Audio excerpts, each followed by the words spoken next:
Meanwhile, President Trump swore in his new head of DHS today, Markwayne Mullin, at the White House. Now, during the ceremony, the president was asked about negotiations with Iran that he says could end the conflict. Here's what the president had to say. We're in negotiations right now. They're doing it along with Marco, JD. We have a number of people doing it. And the other side, I can tell you, they'd like to make a deal.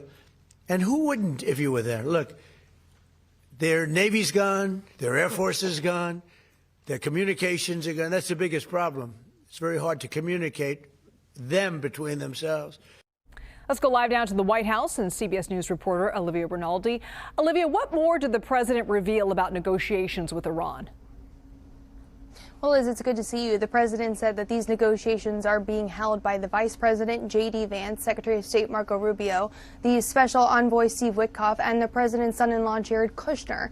Now, the president did not say who was on the other side of the negotiations, but he did say that the Republic of Iran gave the U.S. a gift. Take a listen to what he told our Ed O'Keefe in the Oval Office just now.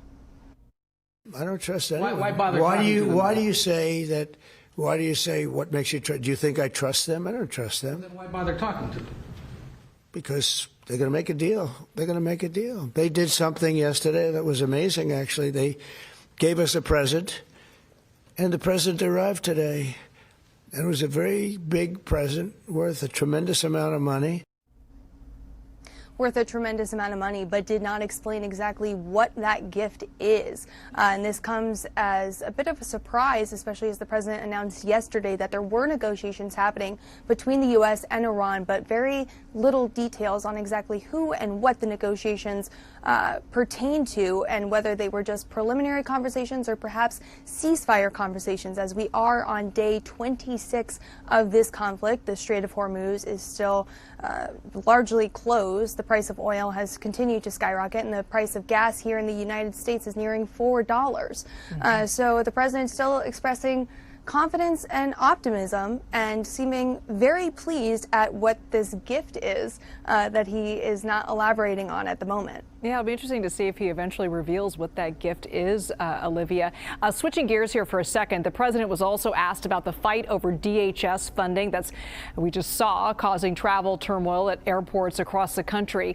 What did he have to say on coming to an agreement with Democrats?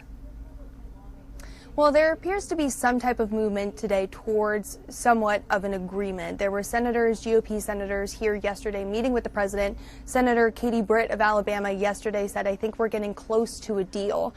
Democrats say that they are waiting on the legislative text of that deal, but still Senate Minority Leader Chuck Schumer is saying that they are pretty far apart on any deal whatsoever.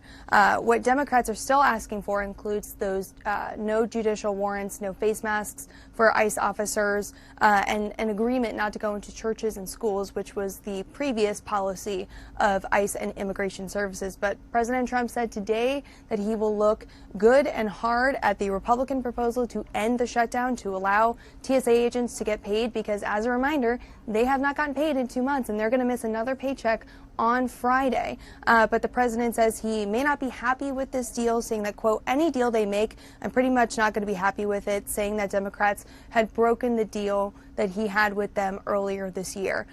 So while the Senate is expressing optimism, confidence that there are good negotiations, good faith negotiations, and trying to get an end to this DHS shutdown, the president says he's still not happy with Democrats, and it might take a while to get this fixed. Olivia Rinaldi, live for us at the White House. Thanks so much, Olivia.